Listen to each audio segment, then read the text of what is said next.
New ইয়র্কের একটা পার্কে এখানে আসছি আমার ছেলে মেয়েদের সাথে ঘুরতে আসছি। আইসার যে জিনিসটা দেখলাম যে এই পার্কে দেখেন যে কি পরিমাণ গাছ, এই গাছ মানে পড়ে যাওয়ার পরেও কিন্তু নেয়ার মতো মানুষ নাই। এই যে দেখেন এইভাবেই নষ্ট হইতেছে পরে, কিন্তু কেউ নিচ্ছে না। হয়তো এদের নেওয়া প্রয়োজন পড়ে না, এত ডিমান্ডও নাই।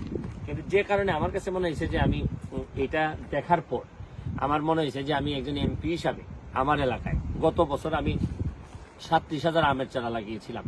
যে বলছিলাম যে আমার এলাকা আপনি চিনবেন কিভাবে, আমার নির্বাচনী ইশতেহারে ছিল যে আমার এলাকা চিনবেন আপনি আকাশে দেখবেন পাখি ঘুরে বেড়ায়। কারণ যে জায়গায় নিচে ভালো ফলের গাছ থাকে এখানে নাকি আকাশে নাকি পাখি ঘুরে বেড়ায়, জায়গায় চেঞ্জ করে ফেলতে পারি না।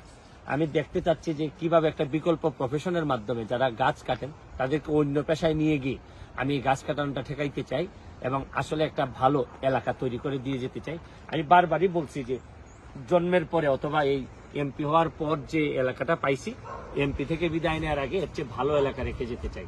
তা আপনাদের জন্য শুভকামনা রইল নিউ ইয়র্ক থেকে।